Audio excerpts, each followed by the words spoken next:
सुप्रभात बच्चों। मुझे उम्मीद है कि आप सभी लोग स्वस्थ होंगे, सुरक्षित होंगे और खुश भी होंगे। आप खुश इसलिए होंगे कि आपके विद्यालय ने आपके घर बैठे पढ़ने का इंतज़ाम जो कर दिया है। जीजीपीएस बोकारो मिडिल विंग के नाम से यूट्यूब चैनल शुरू कर दिया है। मैं मंजूश्री आज इस चैनल पर कक्षा 4 के विद्यार्थियों को उनके पाठ्य पुस्तक से पाठ 2 अंधों का हाथी पाठ पढ़ाने वाली हूँ। अंधों का हाथी। बच्चों, यह सिर्फ एक कहानी नहीं बल्कि यह एक पुरानी लोकोक्ति भी है। लोकोक्ति का क्या अर्थ होता है बच्चों? लोकोक्ति का अर्थ होता है लोगों के बीच बातचीत में प्रयुक्त की जाने वाली उक्ति या कहावत। अच्छा तो बच्चों, अंधों के हाथी कहावत का अर्थ है किसी विषय पर पूर्ण जानकारी न होना परंतु अपनी बात को सही साबित करना। अच्छा तो बच्चों, अब मैं आपको पाठ पढ़ाना शुरू करती हूँ। एक गांव में 4 अंधे व्यक्ति रहते थे। उन चारों अंधे व्यक्तियों का जन्म उसी गांव में हुआ था। वे जब भी आपस में मिलते तो अपनी बात विचार एक दूसरे के साथ बांटते थे। अपना सुख दुख एक दूसरे के साथ बांटते थे।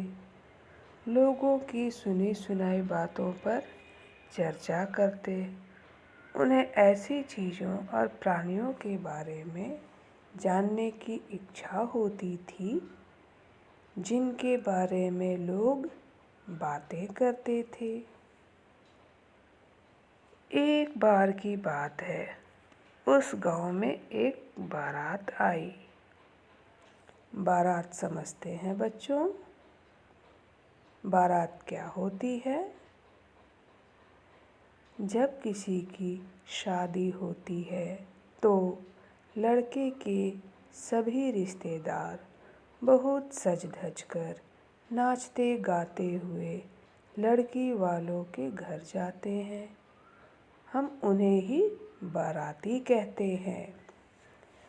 आजकल तो बारात गाड़ियों से आती जाती है परंतु पहले के ज़माने में यह बारात घोड़े हाथियों पर सज धज कर जाती थी।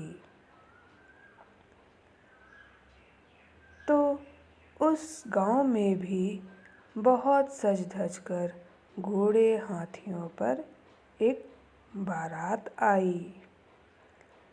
बारात में हाथी आने की खबर सुनकर पूरे गांव में खुशी की लहर दौड़ गई। सभी लोग हाथी को देखने के लिए उत्सुक हो गए और हाथी को देखने चल पड़े। गांव में हाथी आने की खबर अंधों ने भी सुनी।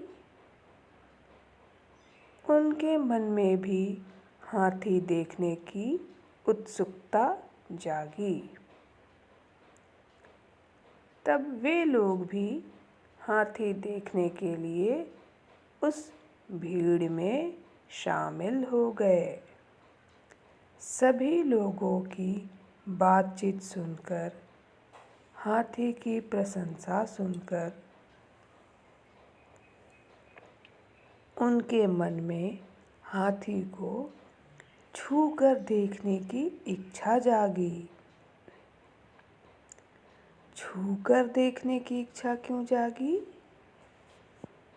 क्योंकि वे सभी अंधे थे, तो वे किसी भी चीज़ को छू कर ही समझ सकते थे। इसलिए उन चारों ने आपस में कानाफूसी की। कानाफूसी करने का मतलब क्या हुआ बच्चों? किसी बात को कान में धीरे धीरे कहना। तो उन चारों ने आपस में विचार किया और फिर भीड़ को हटाते हुए हाथी के समीप पहुंच गए। वहां पहुंचकर एक अंधे व्यक्ति ने महावत से कहा, महावत भैया, हम लोग हाथी को टटोल कर देखना चाहते हैं। यदि आपकी आज्ञा हो तो क्या हम हाथी को छूकर देख सकते हैं? महावत ने सोचा, यह बेचारे आँखों से तो देख नहीं सकते, छू लेने से इनकी हाथी देखने की इच्छा पूरी हो जाएगी। क्यों ना इनकी यह इच्छा पूरी कर दी जाए। तब महावत बोला, देख लो सूरदास। सूरदास का क्या अर्थ होता है? सूरदास का अर्थ होता है जो व्यक्ति जन्म से ही अंधा हो, जो कुछ भी नहीं देख सकता, उसे हम सूरदास कहते हैं। हाँ तो बच्चों, अब हम लोग कहानी को आगे बढ़ाते हैं। जब वे चारों अंधे व्यक्ति हाथी के समीप पहुँचे तो उन्होंने महावत से कहा, भैया, हाथी को जरा संभाल के रखना।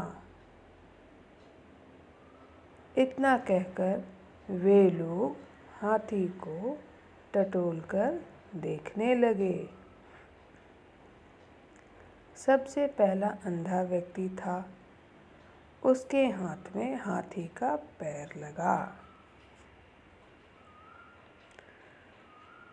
उसने उसे अच्छी तरह टटोलकर महसूस किया और उसे लगा कि हाथी तो मोटे खंभे की तरह होता है।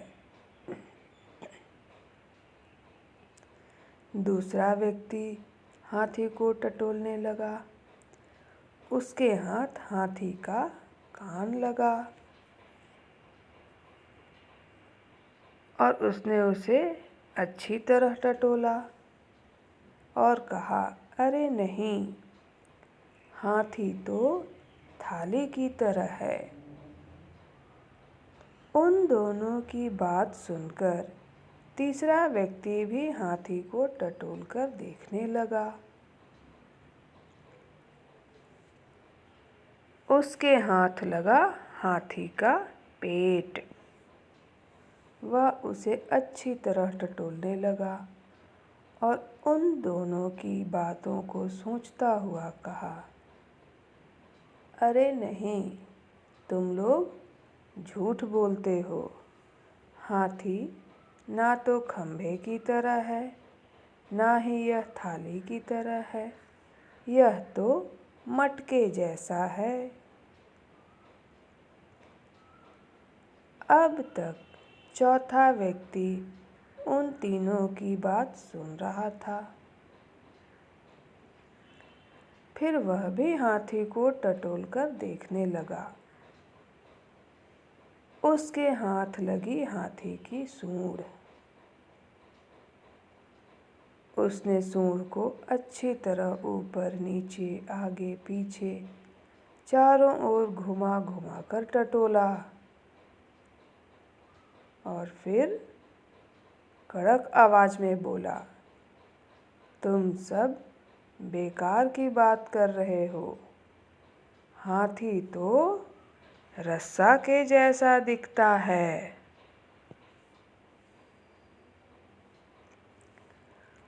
हाथी को छूकर देख लेने के बाद वे चारों अपना अपना अनुभव बताने लगे। अपनी अपनी बात को सच बताने के लिए बहस करने लगे और बहस बढ़ते बढ़ते बात लड़ाई तक जा पहुंची। वे आपस में लड़ने झगड़ने लगे। अब लड़ते लड़ते बात मारपीट की नौबत तक पहुंच गई। इन लोगों को ऐसे लड़ते हुए देखकर एक समझदार व्यक्ति ने उन्हें समझाया। उसने कहा कि तुम लोगों ने हाथी को पूरा एक साथ नहीं देखा है, इसलिए तुम लोग ऐसी बातें कर रहे हो। परंतु वे चारों किसी की कोई बात सुनने को तैयार नहीं थे। उनका लड़ना बंद नहीं हुआ। तब महावत भी उन्हें समझाने आया। अरे भाई, क्यों लड़ते हो? तुम सबने हाथी के अलग अलग अंगों को छुआ है।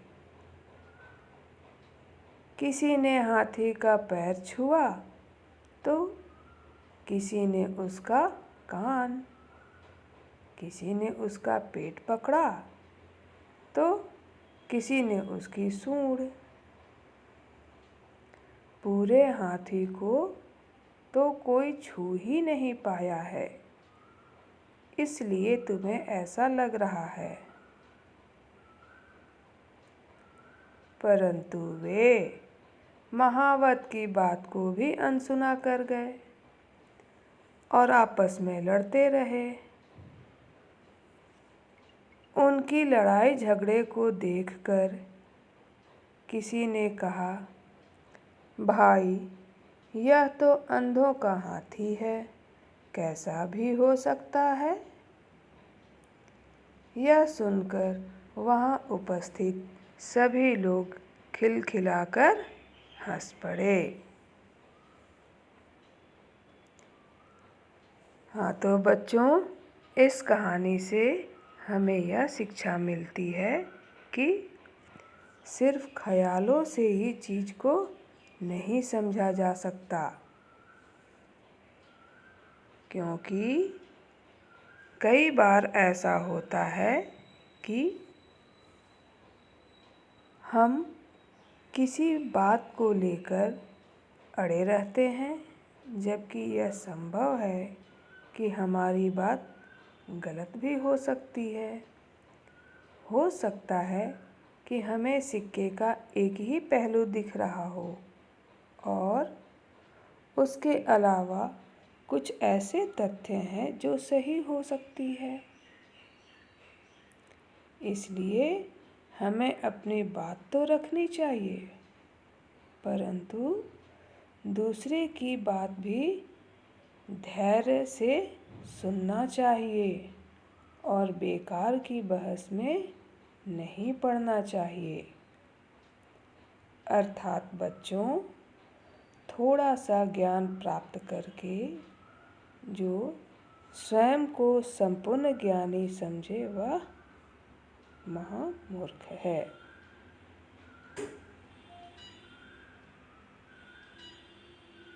हाँ तो बच्चों, कैसी लगी आपको यह कहानी?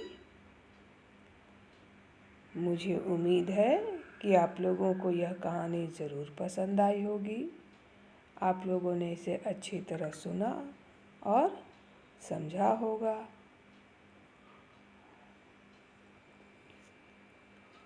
तो बच्चों, इस कहानी के बाद अब हम लोग इस पाठ के कुछ कठिन शब्दों के अर्थ जानेंगे। कठिन शब्द क्या हैं?